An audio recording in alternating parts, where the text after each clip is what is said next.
నమస్కారం. Focus prime time న్యూస్కి స్వాగతం. హెడ్లైన్ చూద్దాం.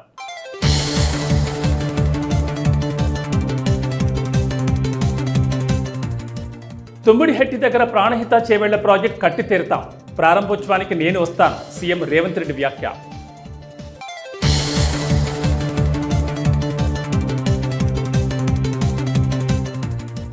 చిత్తూరు జిల్లాలో పవన్ కళ్యాణ్ పర్యటన, జనసేన, టీడీపీ, బీజేపీ నాయకులు, కార్యకర్తలతో ప్రత్యేక సమావేశం.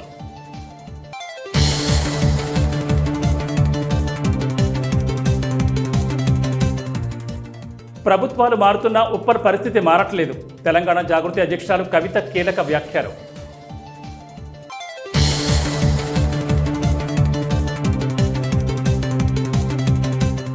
రంగారెడ్డి ఏడీ అరెస్ట్, 3 రాష్ట్రాల్లో 100 కోట్ల ఆస్తులున్నాయని ఆరోపణలు. ఇక డీటెయిల్స్ చూస్తే, ప్రజాపాలన విజయోత్సవాల్లో భాగంగా ఆదిలాబాద్ జిల్లా ఆదిలాబాద్ పట్టణంలో పలు అభివృద్ధి పనులకు ముఖ్యమంత్రి రేవంత్ రెడ్డి శంకుస్థాపన చేశారు. అనంతరం బహిరంగ సభలో పాల్గొని మాట్లాడారు. ప్రజలు తెచ్చుకున్న ప్రజాప్రభుత్వం 2 ఏళ్లు పూర్తి చేసుకుంది. సంక్షేమం, అభివృద్ధి 2 కళ్ళుగా భావించి ముందుకు వెళుతున్నాం. 2 ఏళ్ల నుంచి ఒక్కరోజు కూడా సెలవు తీసుకోకుండా పనిచేస్తున్నామని ముఖ్యమంత్రి రేవంత్ రెడ్డి అన్నారు. చిన్న వయసులోనే నాకు ప్రజలు గొప్ప అవకాశం ఇచ్చారని తెలిపారు. వెనుకబడిన ప్రాంతాల అభివృద్ధికి, రాజకీయాలకు అతీతంగా పనిచేస్తానని హామీ ఇచ్చారు. గత ప్రభుత్వం 10 ఏళ్ల పాటు ప్రభుత్వ కార్యక్రమాలకు విపక్ష ఎమ్మెల్యేలను అనుమతించలేదని గుర్తు చేశారు. సచివాలయంలో రాకుండా కూడా అడ్డుకున్నారు. అన్ని గమనించిన ప్రజలు ఓటును ఆయుధంగా మార్చి నిరంకుశ ప్రభుత్వాన్ని దింపారు. ప్రజాప్రభుత్వాన్ని గెలిపించుకున్నారని అన్నారు. ప్రజల నమ్మకాన్ని ఎక్కడా బొమ్మ చేయకుండా రాజకీయాలకు అతీతంగా పనిచేస్తున్నట్టు తెలిపారు. ఏడాది తిరిగేలోపు ఆదిలాబాద్లో ఎయిర్పోర్ట్ నిర్మాణ పనులు ప్రారంభమవుతాయని అన్నారు. ఆదిలాబాద్లో ఇక్కడ నుంచి ఎర్ర బస్సులు కాదు, ఎయిర్ బస్సును తీసుకొస్తానని మాటిచ్చారు. రాష్ట్ర అభివృద్ధికి తెలంగాణ రైజింగ్ 2047 డాక్యుమెంటరీ రూపొందించినట్టు చెప్పారు. పెట్టుబడులు సాధించే లక్ష్యంతో ఈ నెల 8న, 9న గ్లోబల్ సమ్మిట్ నిర్వహిస్తున్నట్టు తెలిపారు. ఈనాడు ఆదిలాబాద్లో ఈరోజు నేను ప్రకటిస్తున్నా, సంవత్సరం తిరిగే లోపల ఆదిలాబాద్లో ఎయిర్పోర్ట్ పనులను ప్రారంభించి, ఎర్ర బస్సు రావడమే కష్టం అనుకున్న ఆదిలాబాద్లో ఎయిర్ బస్సును దించి ఇక్కడ అభివృద్ధికి పునాదులు వేసి ఇక్కడ పరిశ్రమలను తీసుకొచ్చే బాధ్యత మన ప్రభుత్వం తీసుకుంటుంది. ఇందిరమ్మ రాజ్యంలో ప్రజాపాలన చేస్తుంది అని నేను ఈ సందర్భంగా మీ అందరికీ తెలియజేస్తున్నా. ఆదిలాబాద్కు ఎయిర్పోర్టు తేవాలి అని నిన్న ఢిల్లీకి వెళ్ళి మోడీ గారితో మాట్లాడి, ఈనాడు ఆదిలాబాద్లో ఈరోజు నేను ప్రకటిస్తున్నా, సంవత్సరం తిరిగే లోపల ఆదిలాబాద్లో ఎయిర్పోర్ట్ పనులను ప్రారంభించి, ఎర్ర బస్సు రావడమే కష్టం అనుకున్న ఆదిలాబాద్లో ఎయిర్ బస్సును దించి ఇక్కడ అభివృద్ధికి పునాదులు వేసి ఇక్కడ పరిశ్రమలను తీసుకొచ్చే బాధ్యత మన ప్రభుత్వం తీసుకుంటుంది. ఇందిరమ్మ రాజ్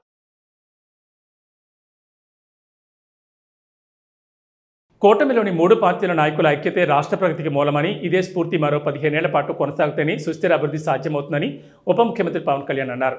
వైసీపీ ప్రభుత్వ హయాంలో పూర్తిగా దిగజారిన వ్యవస్థలను తిరిగి నిలబెట్టేందుకు కృషి చేస్తున్నామని తెలిపారు. నాయకుల మధ్య చిన్న కమ్యూనికేషన్ గ్యాప్లుంటే కూర్చుని మాట్లాడుకుని పరిష్కరించుకోవాలని, క్షేత్రస్థాయిలో ప్రజల గొంతుగా మారాలని ఆయన పిలుపునిచ్చారు. గురువారం చిత్తూరు రెడ్డిగుంట వద్ద నూతనంగా ఏర్పాటు చేసిన డివిజనల్ డెవలప్మెంట్ కార్యాలయాన్ని ప్రారంభించిన అనంతరం ఆయన టీడీపీ, జనసేన, బీజేపీ నాయకులు, కార్యకర్తలతో ప్రత్యేకంగా సమావేశమయ్యారు. ఈ సందర్భంగా పవన్ కళ్యాణ్ మాట్లాడుతూ, వర్షించని మేఘం, శ్రమించని మేధావి ఉన్న ఒక్కటే, లేకపోయినా ఒక్కటే. అలాగే కూటమి ప్రభుత్వానికి ఇంతటి ప్రజాబలం ఉండి ప్రజల ఆకాంక్షలకు అనుగుణంగా వ్యవస్థల్లో మార్పులు లేకపోతే మన పదవులన్నీ నిష్ప్రయోజనమే అని అన్నారు.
రానున్న రోజుల్లో టూరిజం హబ్గా ఆదిలాబాద్ మారబోతోందని మంత్రి జూపల్లి కృష్ణారావు అన్నారు. ప్రకృతి సౌందర్యంతో పాటు చారిత్రాత్మక నేపథ్యం ఆదిలాబాద్ జిల్లాకు ఉందన్నారు.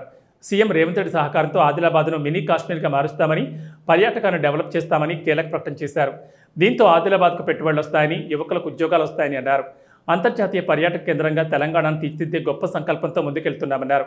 అంతకుముందు సీఎం రేవంత్ మాట్లాడుతూ జెడ్పీటీసీగా, ఎమ్మెల్సీగా, ఎమ్మెల్యేగా, ఎంపీగా, ముఖ్యమంత్రిగా చిన్న వయసులోనే నాకు అవకాశం వచ్చిందని అన్నారు. ప్రజల గౌరవ మర్యాదలు పొందడం కోసం నిరంతరం పనిచేస్తున్నానని చెప్పారు. తెలంగాణ ప్రజల ఆశీర్వాదం, దేవుడి సంకల్పం వల్లనే ముఖ్యమంత్రిని అయ్యానని అన్నారు. అట్లాగే ఆదిలాబాద్ జిల్లా పచ్చని అడవులు, మరి ఈ యొక్క ఎట్లయితే ఇలా కాశ్మీర్ ఉందో అట్లాగే ఆదిలాబాద్ జిల్లాను గౌరవ ముఖ్యమంత్రి గారి సహకారంతో మినీ కాశ్మీర్లుగా టూరిజం డెవలప్ చేసి నిరుద్యోగ యువతకు ఉద్యోగ అవకాశాలు, ఉపాధి అవకాశాలు, ఆదాయం వచ్చేటువంటి కార్యక్రమం కూడా చేసేటు మనం చేసుకుంటూ తెలంగాణ జాగృతి అధ్యక్షురాలు కల్వకుంట్ల కవిత ఉప్పల్ ఫ్లైఓవర్ నిర్మాణ పనులను పరిశీలించి పనుల ఆలస్యానికి కారణాలు అడిగి తెలుసుకున్నారు.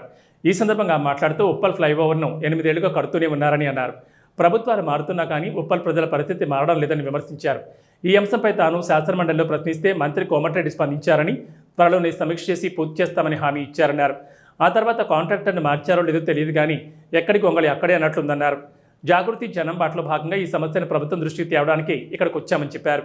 గట్కేసర్ వరకు ప్రజలకు ట్రాఫిక్ ఇబ్బందులు లేకుండా ఉండేందుకు ఈ ఫ్లైఓవర్ నిర్మిస్తున్నారని అన్నారు. 8 ఏళ్లుగా కడుతున్నారంటే ప్రజల పట్ల ప్రభుత్వాలకు ఏమాత్రం చిత్తశుద్ధి ఉందో తెలుస్తోందని కవిత ఎద్దేవా చేశారు. మేము ఉప్పల్ బగాయత్లో ఉన్నాము. మరి ఇక్కడ ప్రత్యేకించి కుర్మ నగర్కి సంబంధించి మరి కనీసం కాలనీ వాళ్ళని అడగకుండా డైరెక్ట్గా వేరే దగ్గర శాంక్షన్ అయినటువంటి సీవేజ్ ట్రీట్మెంట్ ప్లాంట్ ఏదైతే ఉంటుందో ఎస్టీపీ, దాన్ని తీసుకొచ్చి డైరెక్ట్గా ఈ కాలనీ వాళ్ళకు ముందట పెట్టడం జరిగింది. ఇక్కడ ఒకవేళ ఈ 4 ఎకరాలు ఖాళీగా ఉంటే కాలనీ వాళ్ళకి సంబంధించి ఒక పార్కో, లేకపోతే ఏదైనా ఓపెన్ జిమ్మో, లేకపోతే పిల్లలకు పనికొచ్చే లైబ్రరీయో, ఒక కమ్యూనిటీ హాలో కడితే ప్రజలకు పనికొస్తుంది. కానీ డైరెక్ట్గా మీరు తీసుకొచ్చి ఎస్టీపీ కడతా ఉన్నారు. ఎస్టీపీ కూడా మనకు అవసరమే, నేను కాదంటలేను. కాకపోతే ఆ ఎస్టీపీ కట్టే ముందు కనీసం కాలనీ వాసులను అడగాలి. ఎందుకోసం అంటే వీళ్ళు ఆల్రెడీ ఒక పక్క మొత్తం మూసినది ఉండి దాంతోనే నానా కష్టాలు పడుతూ ఉన్నటువంటి పరిస్థితులు. పేద మధ్యతరగతి కుటుంబాలు ఉన్నటువంటి కాలనీలు ఇవన్నీ. మరి ఇక్కడ ఉన్నటువంటి వాళ్ళందరూ కూడా కష్టపడి సంపాదించుకున్నటువంటి ఆస్తులు రేపటి నాడు ఈ సీవేజ్ ట్రీట్మెంట్ ప్లాంట్ ఇక్కడ ఉంటే మరి ఇక్కడ దీంతో నీళ్లు ఖరాబ్ అవుతాయో, లేకపోతే నేలకు ఖరాబ్ అవుతుందో, లేకపోతే ఆరోగ్యం ఖరాబ్ అవుతుందో అనేటటువంటి ఒక భయం ఇక్కడ ఉన్న వాళ్ళందరిలో ఉన్నది. కాబట్టి మేము ఈ కుర్మనగర్ ప్లస్ ఇక్కడ ఉండే 4 కాలనీల తరఫున, తెలంగాణ జాగృతి తరఫున నేను డిమాండ్ చేసేది, ఈ ఎస్టీపీ ఇక్కడ శాంక్షన్ కాలేదు, వేరే దగ్గర శాంక్షన్ అయిందని చెప్తా ఉన్నారు. తక్షణమే అధికారులు ఇక్కడికి రావాలి, వచ్చి మరి అక్కడ శాంక్షన్ అయితే ఇక్కడ ఎందుకు పెడుతున్నారన్న వివరణ ఇవ్వాలి. 1, 2 తక్షణమే పనులు ఆపాలి. ఇక్కడ లేడీస్ పోయి నిలబడి పనులు ఎందుకు చేస్తున్నారు మరి మేము అడగలేదు కదా అని అంటే లేడీస్ని అరెస్ట్ చేసి టెర్రరిస్టుల లెక్క పొద్దు నుండి సాయంత్రం వరకు 4 పోలీస్ స్టేషన్లు వాళ్ళని తిప్పడం అన్నది చాలా అన్యాయం. మరి మహిళల కోసము ముఖ్యమంత్రి గారు పదే మాట్లాడుతుంటాడు, 1 కోటి మంది మహిళల్ని కోటీశ్వర్లు చేస్తా అంటున్నాడు. మరి 10 మంది ఆడవాళ్ళను లేడీస్ని ఎందుకు ఇక్కడ ఎస్టీపీ కడుతున్నారని అడిగితే పొద్దంతా తిప్పడం న్యాయమా? ఇది కరెక్ట్ పోలీసింగా? ఈ విషయం మీద డీజీపీ గారు కూడా చాలా సీరియస్ యాక్షన్ తీసుకోవాలి. అది ఎవరైతే పోలీసులు మహిళలతో అట్లా బిహేవ్ చేసినారో అది కరెక్ట్ పద్ధతి కాదు. కనీసం మహిళా కానిస్టేబుల్ లేకుండా అంతమంది లేడీస్ని పొద్దంతా తిప్పినరంటే ఇది కరెక్ట్ కాదు. ఇది సీరియస్గా తీసుకునే విషయం, దీన్ని మాత్రం నేను వదిలిపెట్టాను. రెండవది, ఎస్టీపీకి సంబంధించి మీరు కనీసం ఇక్కడ పర్యావరణానికి సంబంధించి ఏమైనా పరీక్షలు చేసిండ్రా? మీరు ఇక్కడ నీళ్ళ క్వాలిటీ టెస్ట్ చేసిండ్రా? ఏమి చేయకుండా ఎట్లా ఎస్టీపీ చేస్తారు? దీన్ని తక్షణమే ఆపాలని నేను డిమాండ్ చేస్తూ ఉన్నా. మా కర్మ ఏంటంటే మున్సిపల్ శాఖ మంత్రి ముఖ్యమంత్రి గారే, ఆయన దొరకడు, ఆయన ఎక్కడ ఉన్నాడో అర్థం కాదు, సమస్య ఎవరికి చెప్పాలో తెలియదు. ఖచ్చితంగా మున్సిపల్ కమిషనర్ గారికి మాట్లాడతాము, అక్కడ కూడా కాకపోతే ప్రజావానికి కూడా వస్తాను నేను అందరిని తీసుకొని. అప్పటికన్నా ముఖ్యమంత్రి గారు మాట్లాడతారేమో చూద్దాము. కానీ అంతవరకు మాత్రం వర్క్ ఆపాలి. వర్క్ ఆపకపోతే మాత్రం తెలంగాణ జాగృతి వచ్చి ఇక్కడే కూర్చుంటాం ధర్నా. కానీ కూడా తొందర పడుతున్నారు అన్నట్టు. లేదు, ఒకవేళ వర్క్ ఆపకపోతే కోర్టుకు కూడా వెళ్తామని చెప్పి ఈ సందర్భంగా ముఖ్యమంత్రి గారికి హెచ్చరిక చేస్తున్నాం. పని ఆపండి, కాలనీ వాళ్ళని కన్సల్ట్ చేయండి, ఏందో ఇక్కడ విషయం చెప్పండి, దాని తర్వాతనే కాలనీ పనులకు సంబంధించి ఆలోచన చేయండి. మూసీ ప్రక్షాళన జరగాల్సిందే, మురుగునీరు పోవాల్సిందే, కానీ ప్రజల ఆమోదంతో అది జరగాలి. ఆల్రెడీ ఇక్కడ దెబ్బతిన్న ప్రజల్ని ఇబ్బంది పెట్టడం మాత్రం న్యాయం కాదు. ఈ కాలనీ ప్రజల ప్రక్షాళన ఖచ్చితంగా తెలంగాణ జాగృతి నిలబడుతుందని. రంగారెడ్డి జిల్లా ల్యాండ్ రికార్డ్ ఏడీ శ్రీనివాస్ అరెస్ట్ అయ్యారు. ఆదాయానికి మించిన ఆస్తుల కేసులో ఆయన్ను ఏసీబీ అధికారులు అదుపులోకి తీసుకున్నారు. జిల్లా వ్యాప్తంగా ఏడీ శ్రీనివాస్ ఇళ్లు, బంధువుల ఇళ్లలో తనిఖీలు చేస్తున్నారు. మొత్తం 6 ప్రాంతాల్లో విస్తృతంగా సోదాలు జరుపుతున్నారు. ఏడి శ్రీనివాస్కు రాయదుర్గం మైహోం పూజాలో ఫ్లాట్, కర్ణాటకలో 11 ఎకరాల వ్యవసాయ భూమి, ఏపీలోని అనంతపురంలో మరో 11 ఎకరాల వ్యవసాయ భూమి, మహబూబ్ నగర్లో 4 ఎకరాలు, నారాయణపేటలో 3 ఎకరాలు ఉన్నట్లు గుర్తించారు. అంతేకాకుండా ఇంట్లో 5 లక్షల నగదు, 1.6 కిలోల బంగారం, 770 గ్రాముల వెండి, 2 విలువైన కార్లు, పలు పత్రాలను అధికారులు స్వాధీనం చేసుకున్నారు. తనిఖీలకు సంబంధించిన పూర్తి వివరాలు ఇంకా తెలియాల్సి ఉంది.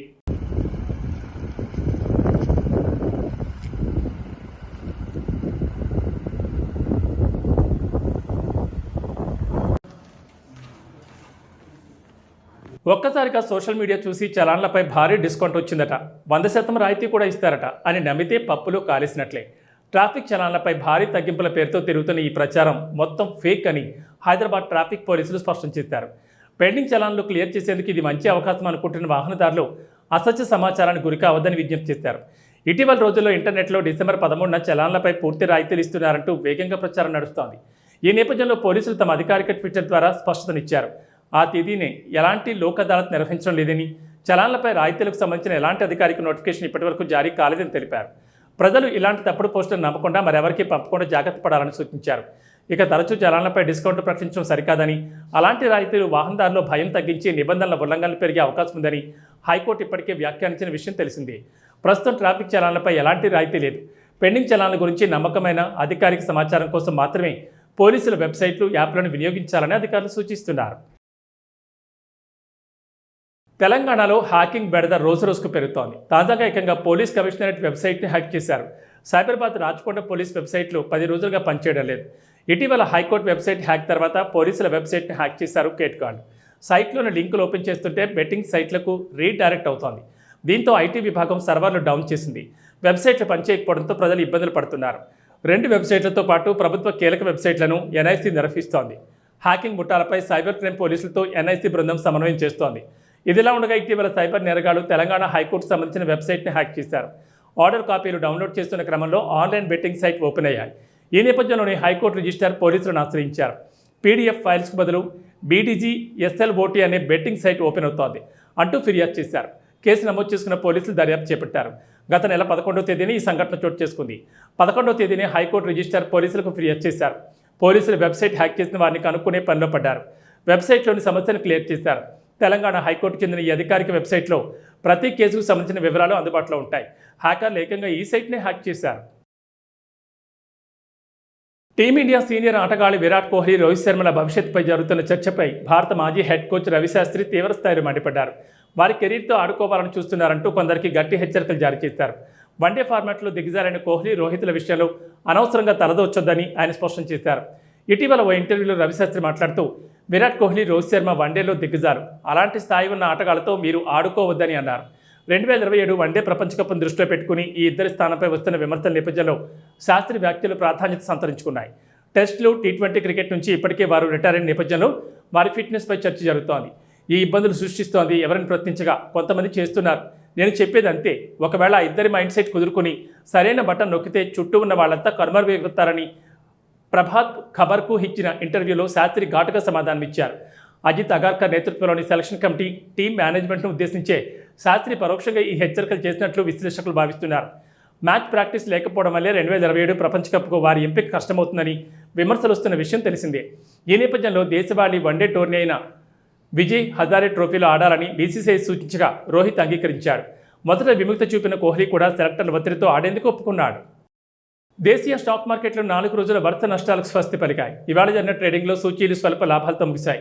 ఐటీ షేర్లలో కొనుగోళ్ల మద్దతు, అమెరికా డాలర్తో పోలిస్తే రూపాయి బలపడడం మార్కెట్లో కలిసొచ్చింది. అయితే రేపు వెలువడనున్న RBI మానిటరీ పాలసీ కమిటీ నిర్ణయం నేపథ్యంలో ఇన్వెస్టర్లు అప్రమత్తంగా వ్యవహరించడంతో లాభాలు పరిమితంగానే ఉన్నాయి. ట్రేడింగ్ ముగిసే సమయానికి సెన్సెక్స్ 158.5 పాయింట్లు లాభపడి 85,265.32 వద్ద స్థిరపడింది. జాతీయ స్టాక్ ఎక్స్చేంజ్ నిఫ్టీ 47.75 పాయింట్లు పెరిగి 26,033 వద్ద ముగిసింది. సెక్టార్ల వారీగా చూస్తే నిఫ్టీ, ఐటీ సూచీ అత్యధికంగా 1.4% లాభపడింది. రియాలిటీ, FMCG, ఆటో, ఫార్మా రంగాలు కూడా రాణించాయి. మరోవైపు నిఫ్టీ మీడియా సూచీ 1.45% నష్టపోయింది. Banking, financial services, oil and gas రంగాల షేర్లు అమ్మకాల ఒత్తిడికి గురయ్యాయి. బ్రాడర్ మార్కెట్లలో మాత్రం బలహీనత కనిపించింది. నిఫ్టీ మిడ్ క్యాప్ 100% స్వల్పంగా నష్టపోగా స్మాల్ క్యాప్ 100 సూచీ 0.24% క్షీణించింది. సెన్సెక్స్ షేర్లలో TCS, Bharat Electronics, Tech Mahindra, Infosys, HCL Tech ప్రధానంగా లాభపడగా Reliance Industries, Maruti Suzuki, Kotak Mahindra Bank, Titan నష్టపోయాయి. ఇక బులెటిన్ ముగించే ముందు హెడ్లైన్స్ మరోసారి.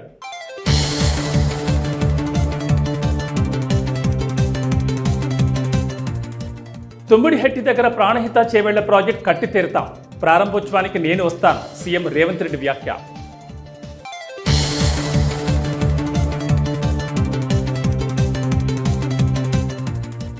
చిత్తూరు జిల్లాలో పవన్ కళ్యాణ్ పర్యటన, జనసేన, టీడీపీ, బీజేపీ నాయకులు, కార్యకర్తలతో ప్రత్యేక సమావేశం.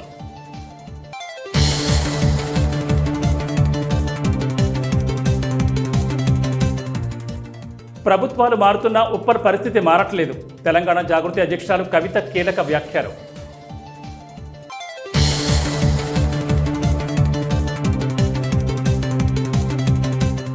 రంగారెడ్డి ఏడీ అరెస్ట్, 3 రాష్ట్రాల్లో 100 కోట్ల ఆస్తులున్నాయని ఆరోపణలు.